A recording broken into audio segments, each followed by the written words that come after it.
ഉത്തർപ്രദേശ് മുഖ്യമന്ത്രി യോഗി ആദിത്യനാഥിന്റെ ഇന്നത്തെ അയോധ്യ സന്ദർശനം മാറ്റിവെച്ചു. മോശം കാലാവസ്ഥയെ തുടർന്നാണ് യാത്ര മാറ്റിവെച്ചത്. അതേസമയം പ്രധാനമന്ത്രി നരേന്ദ്രമോദിയെ വരവേൽക്കാനുള്ള അവസാനവട്ട ഒരുക്കത്തിലാണ് അയോധ്യ. വിവരങ്ങളുമായി അയോധ്യയിൽ നിന്ന് നമ്മുടെ പ്രതിനിധി ഗൗതം അനന്തനാരായണൻ ചേരുന്നു.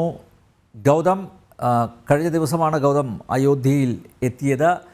പൊതുവിൽ അയോധ്യ ഒരു സെലിബ്രേഷൻ മൂഡിലായിരിക്കും എന്നാണ് മനസ്സിലാക്കുന്നത്. പ്രത്യേകിച്ച് പുതിയ വർഷത്തെ സ്വീകരിക്കാൻ ആളുകൾ തയ്യാറെടുത്ത് നിൽക്കുകയാണ്. ഒപ്പം ഈ പ്രാണപ്രതിഷ്ഠ ചടങ്ങ് അതും ആവേശപൂർവ്വം ആളുകൾ അത് നെഞ്ചിലേറ്റെടുത്തിരിക്കുന്നു.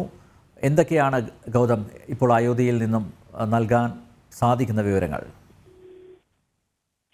അന്നബിയാർ, അയോധ്യ നഗരം ആകെ ഒരു ആഘോഷ മൂഡിൽ തന്നെയാണ്.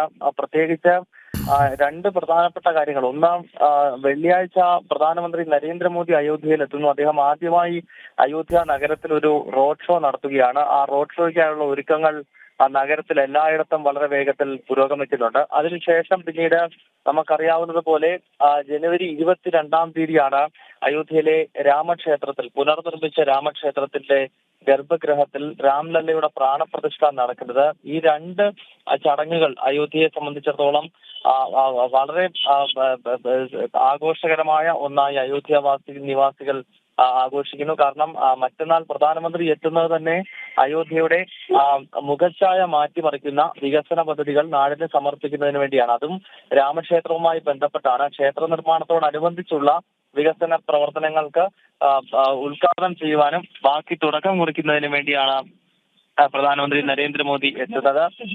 ഇത് കൂടാതെ പ്രാണപ്രതിഷ്ഠ നടക്കുന്നു. എന്തായാലും ഇന്ന് യോഗി ആദിത്യനാഥ് അയോധ്യയിൽ നടത്താനിരുന്ന അദ്ദേഹത്തിന്റെ അയോധ്യ സന്ദർശനം ഇന്ന് തൽക്കാലത്തിന് റദ്ദാക്കിയിരിക്കുകയാണ്. ഇന്ന് രാവിലെ തന്നെ നമ്മൾ ലൈവ് ചെയ്യുമ്പോൾ തന്നെ വലിയ മൂടൽ മഞ്ഞ് അയോധ്യയിൽ ആകെ നിറഞ്ഞിരുന്നു. അദ്ദേഹം ലക്നൌവിൽ നിന്നും ഹെലികോപ്റ്റർ മാർഗം അയോധ്യയിലെത്തി ഇവിടെ രാമക്ഷേത്രത്തിന്റെ നിർമ്മാണ പ്രവർത്തനങ്ങൾ വിലയിരുത്താനും ഒപ്പം പ്രധാനമന്ത്രിയുടെ അയോധ്യ സന്ദർശനവുമായി ബന്ധപ്പെട്ട വിഷയങ്ങൾ വിലയിരുത്തുന്നതിന് വേണ്ടിയാണ് ഇന്ന് ഇവിടേക്ക് വരാനിരുന്നത്. പക്ഷെ ഉച്ചവരെയും അയോധ്യ നഗരത്തിലാകെ മൂടൽ മഞ്ഞ് നിറഞ്ഞിരുന്നു. ഈ ഒരു പശ്ചാത്തലത്തിലാണ് മുഖ്യമന്ത്രി യോഗി ആദിത്യനാഥ് ഇന്നത്തെ അയോധ്യ സന്ദർശനം ഒഴിവാക്കിയത്.